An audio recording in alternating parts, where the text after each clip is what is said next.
KS Bloom, l'une des étoiles du gospel, enfin de la nouvelle génération du gospel ivoirienne. Voilà, bonjour à tous et à tous, je vais dire à tous. Ibrahim. Bonjour, Aviv Noéni, comment vous allez? Je vais très bien, et vous? Ça va également. D'accord. Harim? Oui, bonjour Aviv. C'est votre cravate qui me fait, effet. Nous sommes dans le mois de l'amour, nous sommes dans le mois de février. Donc, c'est la tendance. Mais Harim est marié, il faut le dire. Ah, il faut le dire. Le dire n'est pas un péché. Oui, je le dis fièrement. Il va célébrer l'amour avec sa femme. Voilà, tout à fait. D'accord. On ne va pas présenter pour l'instant l'invité. Nous allons passer. Vous voulez dire quelque chose? Non, rien. Alors, la première manche, hein, c'est notre signature, le bulletin des informations culturelles et littéraires. Mesdames, Messieurs, bonjour et bienvenue à tous. C'est bien sûr l'heure du bulletin des informations littéraires et culturelles sur votre émission Jeunesse Dorée que nous démarrons tout de suite avec des notes de félicitations que nous adressons aux auteurs des œuvres. La complainte des Sébiles de Eros Nyanklo paru aux éditions Savane du Continent et À ma princesse de Joël Aouga paru aux éditions du Printemps. Toujours dans les rayons de nouvelles parutions, mais cette fois-ci suivi d'une rencontre littéraire. Il s'agit bel et bien du roman Le Jeu de Kalos, une œuvre primée par l'Agence de la francophonie et écrite par David Avimandiasi. Parlons à présent de la célébration du Nouvel An chinois sur le sol béninois. C'était le jeudi 1er février dernier. Plusieurs activités ont meublé ce riche programme, concerts, spectacles, gastronomie, sport, sans oublier la foi du Nouvel An. Hors de nos frontières en Martinique, l'exposition Révélation Art contemporain du Bénin est à nouveau à l'honneur à la Fondation Clément. Ce deuxième acte, placé sous le signe de la transition, s'étendra jusqu'au 31 mars prochain. Et puis au Togo, les Afropins connaîtront la deuxième édition du festival de musique du 15 au 16 février prochain à l'Institut français du Togo et du 17 au 18 février au marché de Kakaveli à Goué. Le festival sera suivi d'un géant concert de l'artiste chanteur ivoirien Suspect 95, Almok du Togo et plein d'autres artistes. D'un festival à un autre, Togocom organise FIMO 228. FIMO, entendez, Festival international de la mode en l'honneur des jeunes talents du Togo le 22 février prochain à l'Institut français du Togo. Du Togo, on va se rendre au Congo, plus précisément au Centre culturel congolais, pour vous annoncer l'exposition des arts vaudons entre mythe et réalité avec Kinos Dossou. On va boucler à présent cette randonnée informative avec cette triste note. Le monde littéraire béninois est de nouveau frappé par la perte de l'écrivain et philosophe Paulin Rontonji. Ce fut dans la nuit du 1er février.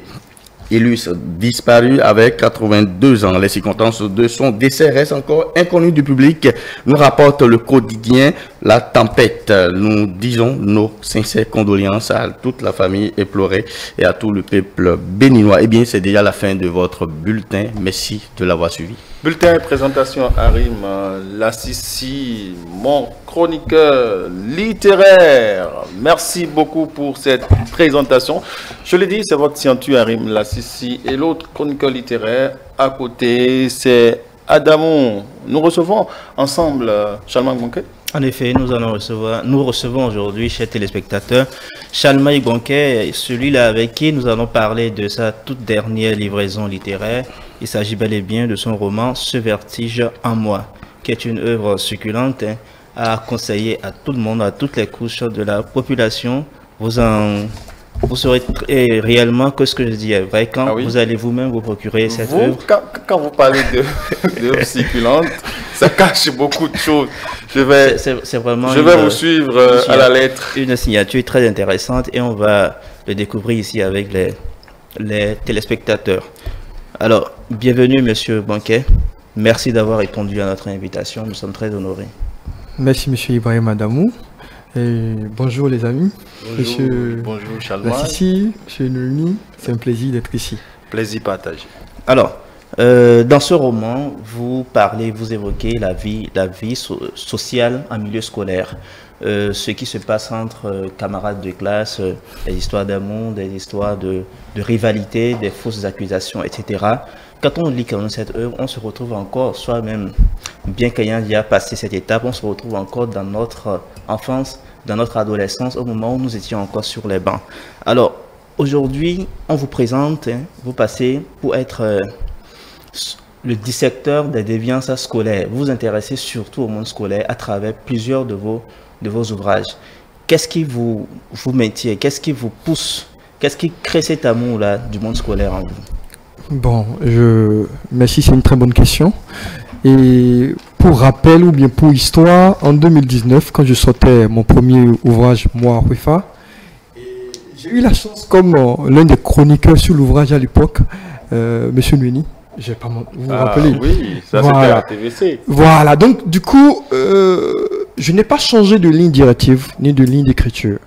J'ai cette facilité-là, dans ce monde que je côtoie souvent, par mes consultations et par mes occasions de parler d'orientation scolaire aux enfants, de connaître leur monde et de vivre un peu de leur réalité. Bien sûr. Alors, on dirait que la muse vient plus de ce côté-là pour moi, ce qui me permet d'avoir facilement les mots à dire en ce qui concerne l'orientation scolaire ou les histoires qui ont rapport avec les enfants et les collégiens. Mais est-ce que votre formation à l'université ne déteint pas un peu sur votre écriture? Évidemment, ce n'est pas une suite logique, mais c'est je dirais cause à effet, parce que je suis avec eux, j'écris et j'ai de la facilité à trouver des problèmes qu'ils vivent au quotidien que je peux narrer et cette histoire va leur parler directement, pas le jeu de la narration, pas le jeu de la fiction et pas les mots qui vont avec leur réalité culturelle ou sociale. Alors, on a constaté que dans cette œuvre, vous campez la trame dans un collège de Cotonou avec des élèves dans le monde des élèves. Peut-on connaître vos sources d'inspiration? Ma source d'inspiration reste la réalité qu'ils vivent. Je le dis et je le répète parce que c'est au contact d'eux. Et par rapport à cette histoire, peut-être que j'estime que j'ai laissé derrière moi et qui revient par sursaut, qui me permet en fait d'avoir la facilité de trouver la trame ou l'histoire qui puisse les intéresser. Voilà, c'est surtout ça la source. Alors, je crois qu'on va parler de l'intrigue finalement. Oui, avant qu'on y arrive, il y a quelque chose qui frappe quand on prend votre roman et qu'on le lit.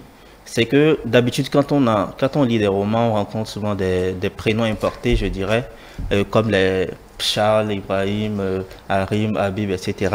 Mais avec vous, c'est différent. On retrouve plutôt des prénoms comme Elikplim, Elom, Yayinou, Jesunion, etc.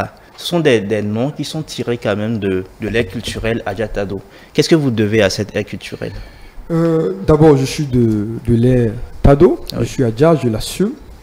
Et l'autre chose, c'est que je me dis, on a l'habitude en lisant les blancs ou les autres de voir des prénoms qui n'ont pas un rapport ou une liaison directe avec notre réalité socioculturelle. Et moi, c'est ma façon à moi de revendiquer en fait mon africanité ou la consommation locale. Vous allez voir que ces prénoms-là, tous autant qu'ils sont, ont des significations. Et qui parfois, quand vous suivez la trame de l'histoire, ou si vous suivez l'histoire en elle-même, vous allez voir que j'attache un nom à un personnage. Et quand vous suivez l'histoire de ce personnage-là, vous y retrouvez l'explication de ce nom. Et Elikplim, ça veut dire Dieu est avec moi. Et il a connu une difficulté. Et à la fin, Dieu lui a montré les voies et moyens pour sauver son honneur. Vous voyez un peu? Voilà, c'est un peu ça. Alors, comment est-ce que vous appréhendez aujourd'hui ce qui se passe où les parents même refusent de donner de ces noms-là à leurs enfants? Les parents africains. J'estime que c'est une comment vous pouvez me passer le mot, c'est que c'est manque de connaissances. C'est une maladresse. C'est une maladresse parce que j'estime, en regardant peut-être un feuilleton, on y trouve un nom,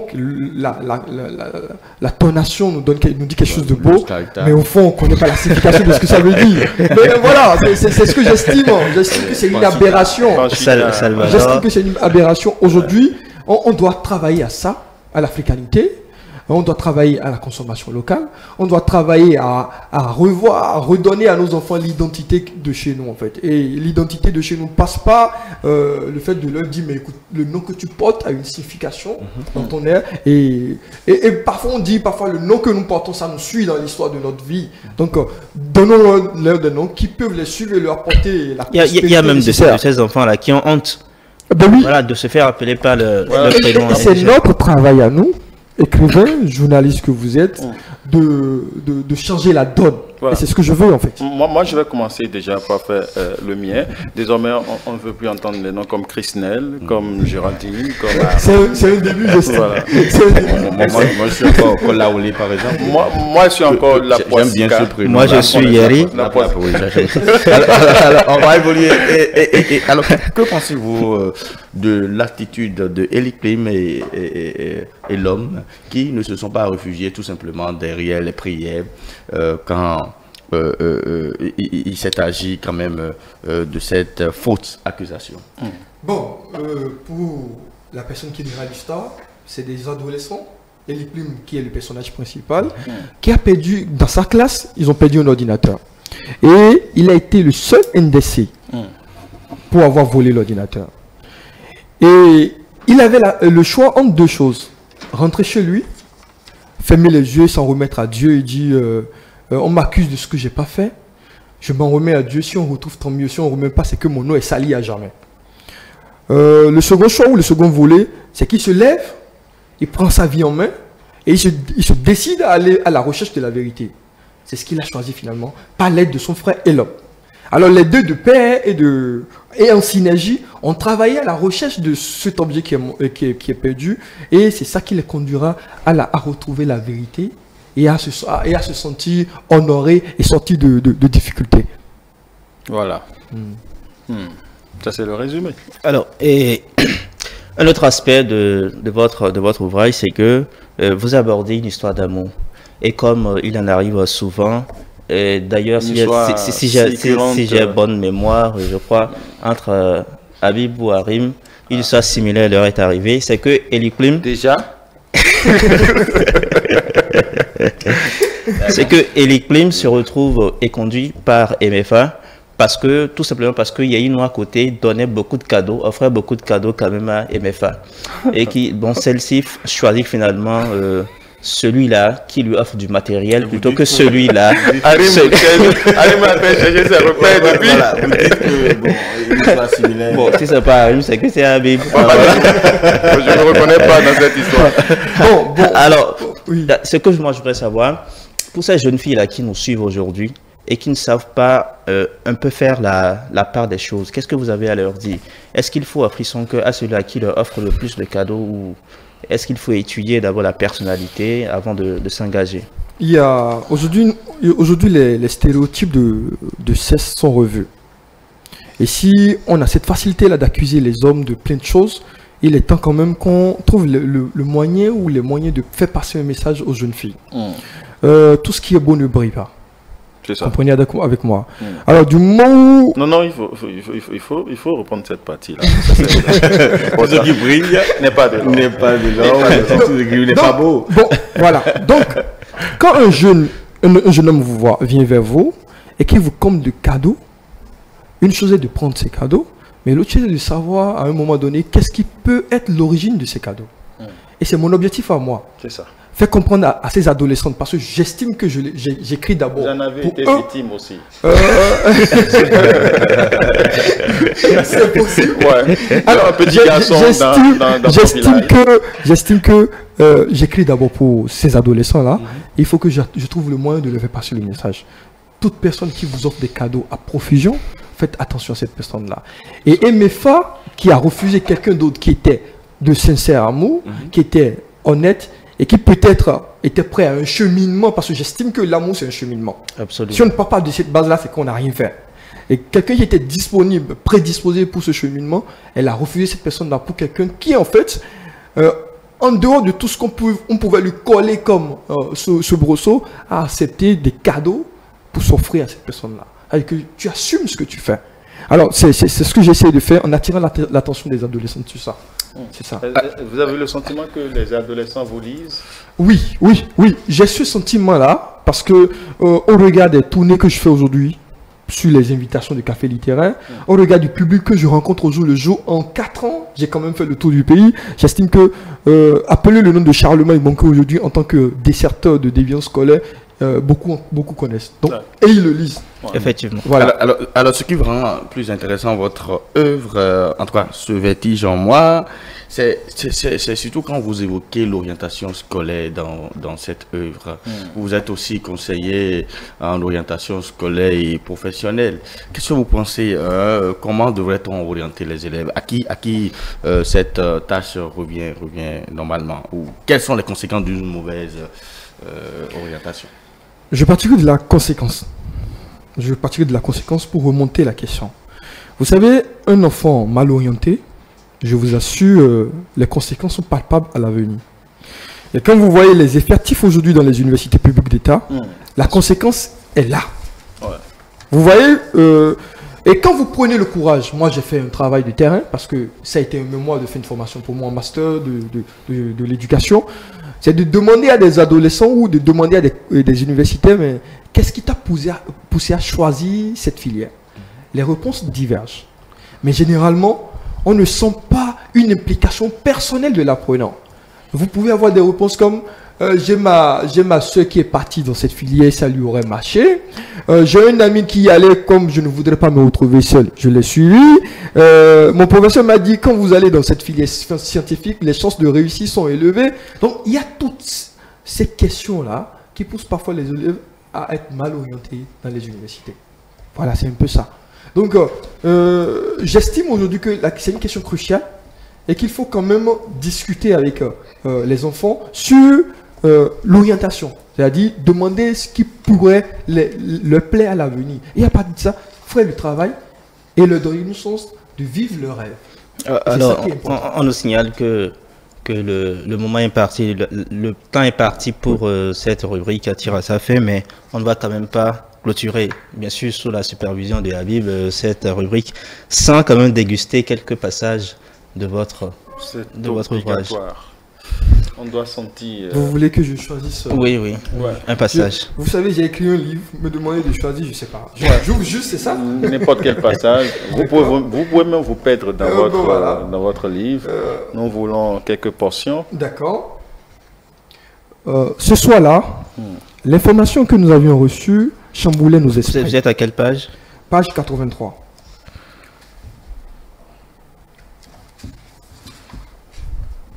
Allez-y. Y aller? Oui, allez-y. Ce soir-là, l'information que nous avions reçue chamboulait nos esprits. Et l'homme n'avait pas dormi de cette nuit, et croyant que je dormais, il s'était levé et avait marché 1 heure environ de long en large dans la chambre. Je l'entendis murmurer qu'il fallait faire quelque chose, contre cette angoisse, que cette angoisse qui se développait, s'accumulait, mûrissait, conduirait à une explosion dans cette histoire. Il était clair que ce n'était pas le moment de se livrer à des sentiments comme l'angoisse et de s'apitoyer sur son sort, mais qu'il fallait au plus vite faire face à quelque chose et agir tout de suite. Il fallait à tout prix se décider à quelque chose. Enfin, il s'était mis à genoux et avait prié. J'en fus ému aux larmes. Il est vrai qu'il y a quelque temps, je voulais tout abandonner et m'avouer vaincu. Mais en quoi cela aurait abouti maintenant?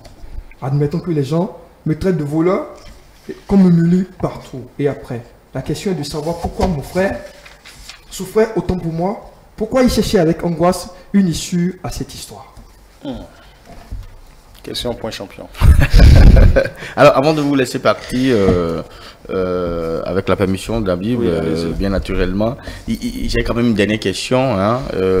Il y a cet autre message-là que vous voulez passer à travers cette œuvre. On a constaté que Yayinou est un enfant choyé, gâté, comme le dit en griffe, par ses enfants qui n'ont pas souvent le temps de le surveiller. Alors, bonjour les dégâts. Et quel est le message que vous voulez faire passer aux parents? Parce que tout le monde est parti tout le temps. Papa est parti, maman est partie, mais l'enfant est confié à qui? Mot de la fin. Mot de la fin. Bon, nos enfants sont nos richesses. et ce qui constitue en quelque sorte notre avenir. Pas avenir dans le sens où ils viendront s'occuper de nous, mais avenir dans le sens où reste la fierté que nous aurons en rentrant dans notre tombe. Alors j'estime qu'il faut consacrer du temps à ces enfants-là, peu importe nos occupations. Vous pouvez être occupé n'importe comment, trouver du temps pour l'éducation de vos enfants et accorder-leur du temps pour un suivi de tout ce qu'ils font dans leur quotidien. J'estime que c'est le seul gage pour réussir leur avenir. Je vous remercie. Merci. Merci, c'est nous qui vous remercions d'avoir été là. Merci beaucoup. Merci beaucoup à vous, Harim Lassisi. Merci, Ibrahim Adamou. Et grand merci à Chalmain pour les livres que vous écrivez. Merci pour votre message. Merci pour votre sensibilisation. J'ai la foi que vous êtes un grand écrivain. Et un jour, il a d'ailleurs été finaliste du Grand Prix littéraire du Bénin. Voilà, finaliste du Grand Prix littéraire du Bénin. Du Grand Prix littéraire du Bénin. Merci beaucoup et bon retour à vous, Chalmain. Merci. Chalmain Bonquet. Nous allons passer à une autre rubrique et c'est la rubrique de Junior d'Afrique.